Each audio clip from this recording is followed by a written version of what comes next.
filed for divorce in November. By January, I was starting to feel like myself again, cautiously the way you feel like yourself after a very long illness with one hand still on the wall. Then my ex-husband told me something at the mediator's office that stopped every thought I had in its tracks. He said, "I've been talking to your mother-in-law. We've been meeting for coffee. She's been asking me to come back. She told me she could convince you if I gave her enough time." I need to give you the full picture, because the full picture is what makes this make a particular kind of terrible sense. My name is Gloria. I'm 51. I was married to my first husband, Kevin, for 14 years. We had good years, genuinely good ones, the kind you look back on later without revision. Then we had years that were quietly not good, and then years that were loudly not good, and then a year that was the kind of bad that you recognize as the final kind. I will not catalog the specifics of our marriage's failure because they are Kevin's too, and he is not here to give his side. I will say only that the decision to end it was the right one, arrived at after significant effort, and with the help of a marriage counselor who was frank with us both about what she was seeing. I told my mother-in-law, Barbara, before almost anyone else. Barbara and I had been close. She was the woman who had taught me to make the pie crust that my children requested every Thanksgiving, who had called me her daughter in situations where calling me her daughter-in-law would have been technically correct but emotionally insufficient. I told her because I believed that closeness was real, and because I thought she deserved to know from me directly rather than through the telephone chain that family news travels on. Barbara cried. She held my hands and she said she was so sorry. She said she would always love me.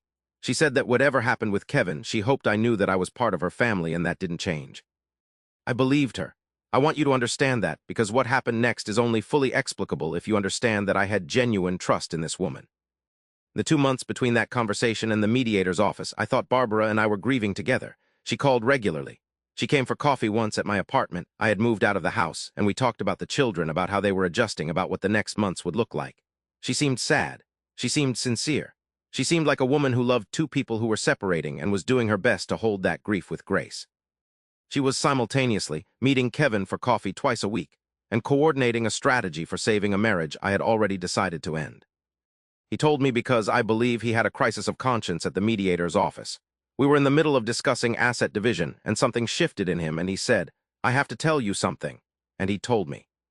He had been going along with it for 6 weeks. He was not an innocent participant. He should have come to me immediately, and the fact that he didn't is something I hold against him still. But he also said that Barbara had told him she was sure she could bring me around, that I was confused and grieving and would come to my senses, that what I needed was time and that he should give me space and let her work. He had also, and this is the part that took me the longest to process, told Kevin that the divorce was not primarily my decision.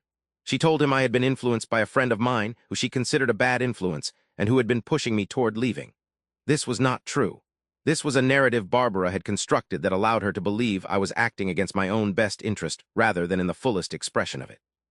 I called her that afternoon from the parking lot of the mediator's office. I called her before I even called my own sister, because the need to have the conversation was immediate and physical.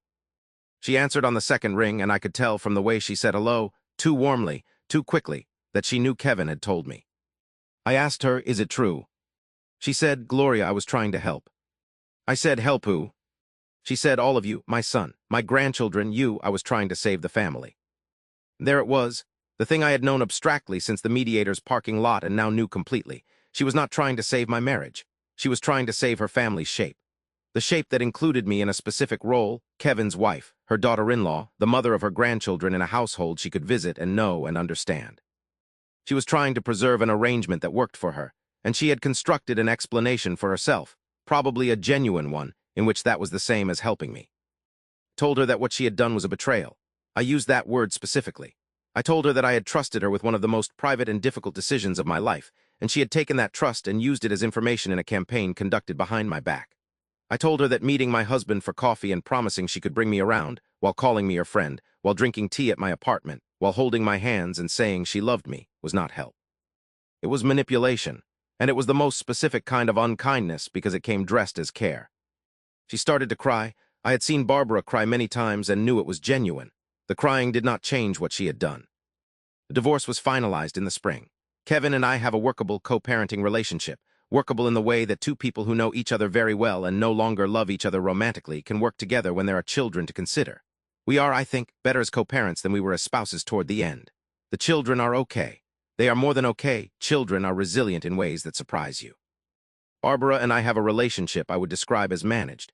We see each other at events involving the grandchildren. She is warm, I am cordial. The closeness we had, the genuine closeness, the pie crust and the held hands, that is gone. Not because I decided to destroy it in anger, but because trust, once it has been used against you, does not fully reconstitute. You can forgive the act. You cannot always restore the foundation. She told me once in a conversation we had about a year after the divorce that she had meant well. I told her I believed her. I do believe her.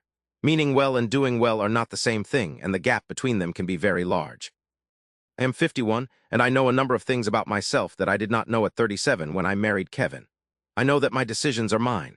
I know that the people who love me do not get to conduct campaigns to alter them. I know that closeness is not the same as safety, and that people who hold your hands while working against your interests have given you all the information you need. I have remarried. My husband is a man who has never once, in 4 years of partnership, expressed an opinion about a decision of mine without being asked. His mother is pleasant and quiet and lives in another city and has shown no interest in the architecture of my choices. I find this extraordinary and correct. The pie crust I still make. The recipe is still good. Some things survive even when everything else around them doesn't. I kept that much at least.